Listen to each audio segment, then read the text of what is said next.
This video is for Shine Australia. Thank you so much for inviting me to participate in your documentary on, as you say, boat people. I would like to explore that concept a little bit more. Boat people are sometimes referred to as asylum seekers. I consider it, the objective analysis I've done over the last probably decade, I consider them not to be boat people or asylum seekers, but to be human trafficking, and also as a product of global migration movements. Human trafficking because they are paying smugglers, people smugglers, to take them to another nation. So really it is people smuggling or human trafficking, also as a result of global migration movements. In a political sense, this entire area is conceptualised as border protection. So either a border protection policy or border protection practices for a sovereign nation, and every sovereign nation on earth should have a border protection policy. There are lots of reasons why well, first of all, I will always support a strong border protection policy for Australia and practice for Australia. And there are lots and lots of reasons for that. I'm going to try and go through some of them as briefly as I can, although it's very difficult to explain this entire thing in 5 or 10 minutes. So I'll go through the main reasons why I will always have a strong border protection policy or practice. I will always promote a strong border protection policy and practice for Australia. First of all, political accountability is with politicians in the nations of origin. And if you look at global migration movements throughout the world, if we look at that's the centre of the world, say Israel, and all the nations around Israel, and you've got Africa, Asia, Australia, Europe, the Americas. Okay, just briefly. Most of the global migration movements come from the Middle East, Africa and Asia towards the Western world. The migration movements go into Europe, into the United States and into Australia. They are the three often desired targets for global migration movements, three desired continents of destination for a lot of global migration movement. If we look at Australia, a lot of human trafficking or asylum seeking boat people come from the Middle East, Africa and Asian nations into Australia. Now the important point to make here is that global migration movements don't go from the Western world in towards Africa, Asia and the Middle East. We don't, in the Western world generally, we don't get on a boat and we don't go into Africa, Asia and the Middle East to desire to live there, to flee from our nation. Now, who is accountable for that? In the Western world, we enjoy a relatively good standard of living and freedom, and that's, our nations are built on freedom. So these people are coming from the Middle East, Africa and Asia into the Western world. Essentially, political accountability for that is with the politicians in the nations where they come from, isn't it? Because if you're a politician in those nations and you're causing your people to flee, or you're not creating jobs or proper conditions for your people, and they are leaving that nation, those nations, and coming to the Western world, well, that's the ultimate accountability for that is with the politicians in all of those nations where they're coming from. So it's not our responsibility in a sense, it is actually the accountability of the people, of the politicians and the government officials of where these people are coming from. Secondly, there are lots of reasons, so I'll try and go through as fast as possible. Secondly, to relax Australia's border protection would result in everyone wanting to come here. So we would have a flood of people which we could not cope with, and which would not be fair on the citizens in our nation. So we must always have a strong border protection policy and practice. 3. Border protection is for the benefit of Australian citizens, the people who are born here and the people who've lived here for many years, who consider Australia their home. They respect and value the Aussie way of life. We have a look at Australia's history and heritage. We have a Christian history and heritage, and our cultural morals and values are based on Western values. The historical identity of Australia is the Aussie way of life, which is being increasingly eroded over the past decade with other political ideologies that are coming into the nation who are forcing their views on Australians, for example, Islam, which is, in my view, a very dangerous and violent political ideology, and there's evidence all over the world for that. 4. Another reason why I support strong border protection policies and practices is because of the suffering of our own Australian people, particularly the Australian people born here and who've lived here for many years. The areas of suffering which I believe the Liberal Labor politicians have totally neglected. Well, first of all, they've caused this suffering by their corruption, and they have then totally neglected these people is by homelessness. The amount of suicide in Australia, Australian-born people, particularly the young people, 5 to 10 years ago had a very high prevalence. That's never been addressed. Also, the psychiatric practice. There are people dying in psychiatric facilities all over Australia and in the community as a result of psychiatric practice. That's the politicians' fault. And also there are Australians dying in our prisons. The rate and prevalence of incarceration of Aboriginal people is highly problematic in our nation, and it's been a problem for a very long time. We need to create jobs for people, for the poor people, for the Aboriginal people and the people that are suffering. Jobs and housing for those people. That's an absolute priority for me. And every politician or political candidate, the accountability of those people is with the citizens of your own nation first. That is true of every sovereign nation on earth.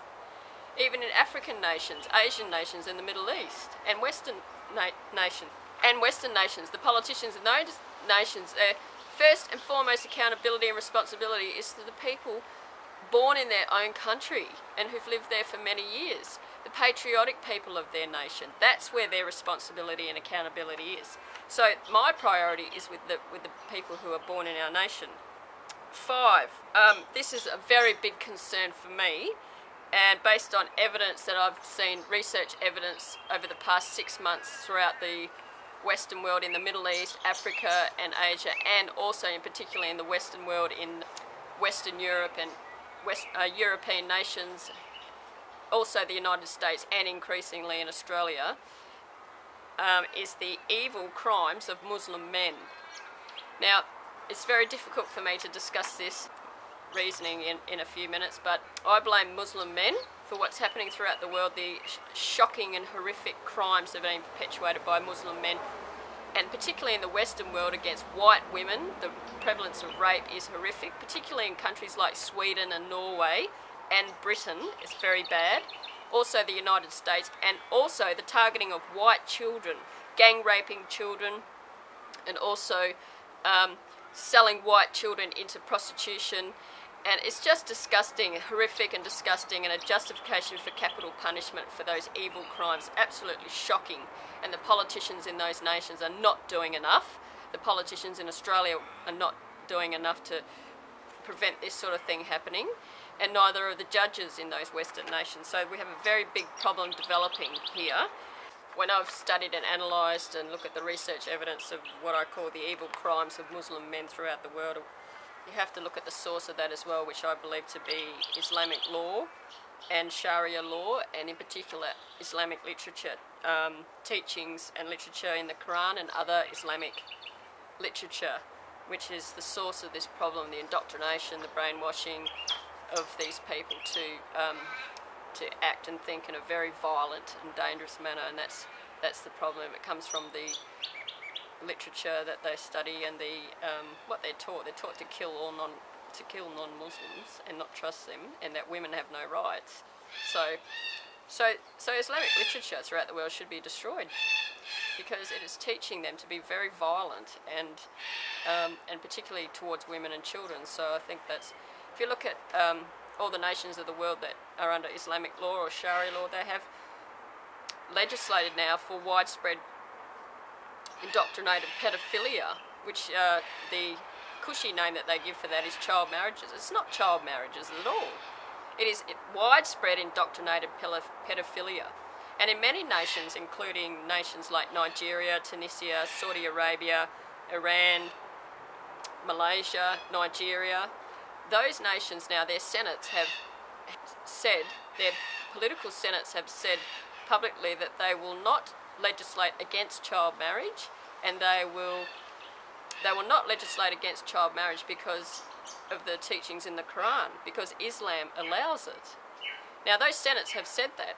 So we're talking as a consequence of that widespread indoctrinated pedophilia in Muslim nations, the pedophilia against literally tens of millions of children, tens of millions of girl children in Middle Eastern nations that have, and African countries also, and Asian nations who have adopted Islam.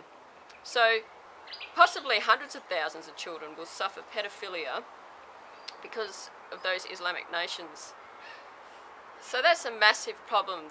The world must fight it. It's a massive problem that the entire Western world must fight. Not just Australia, the United States, Europe, and other nations throughout the world who will fight it and stop it. It's going to take a long time for us to stop this horrific evil against little children. And it's been now supported by their political senates in those nations, at least those nations. Pretty much Muslim nations that have also Sharia law, Muslim nations that go by only the teachings in the Quran or other Islamic literature, in particular impose Sharia law. The pedophilia, hundreds of millions of children will suffer pedophilia as a result of that. Tens of millions of children, well, hundreds of millions of children will suffer pedophilia, which is absolutely shocking and evil. I point to, what I'm going to do is I'm going to put links on with this video for you to study and look at, of as much evidence as I can put. I'll put links on with as much evidence as I can that I have seen and analysed over the past 6 months. A huge amount of evidence, thousands of reporters, journalists and academics and freelance writers and objective thinkers and citizens who are fighting and articulating and sharing reports and evidence about what has been happening, what Muslim men are doing around the world. It's just disgusting, it's shocking. So I'll put specific links. Other things I've seen, some examples of evidence I've seen: shooting pregnant women, raping women, and gang raping women, raping and gang raping little children, raping women and then shooting them or hanging them. Also decapitating what Muslims call kafirs, K-A-F-F-I-R-S, is all non-Muslims, and the killing of Christians, Hindus, Buddhists, Sikhs, atheists, infidels, women and children. Just horrific, the evidence circulating throughout the world, what's happening in Muslim countries but also in the Western world as well. It's shocking. It has to be tackled politically. The people have to fight to stop it, and politically it needs to be tackled as well. So I want you to have a look at that evidence and analyse that evidence. Also on my Facebook timeline, if you go through that study, you'll see an enormous amount of evidence.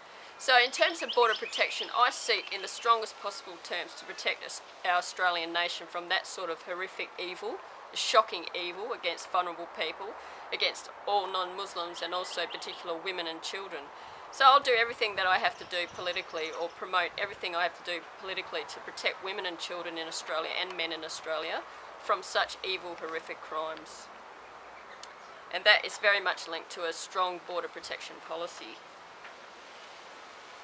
There are New Testament teachings that indicate that there should be serious consequences for such serious crimes against particularly women and children, like Jesus talks about capital punishment, tying a rock around a person's neck and throwing them into the depths of the sea if they engage horrific crimes against little children. So that's also very much linked to wanting to protect our nation from these sorts of evil crimes going on in other parts of the world. I also think we need to pursue looking at, if politicians throughout the world do not stop these evil crimes, particularly against women and children, that we need to work hard to get them voted out. And in Australia, Liberal Labor politicians are failing women and children as far as I'm concerned.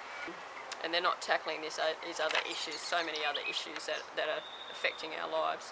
That we have to push for prosecutions, not only for them to be voted out, but for prosecutions as well, for justice, because if the politicians don't act when there's serious evil and crime going on in the community or society, then they are just as guilty and just as accountable for allowing it to go on, and including the judges as well and the magistrates. There has to be accountability for failed political action, and if they do nothing or say nothing, the politicians and the judges and the magistrates, then there has to be accountability for them as well.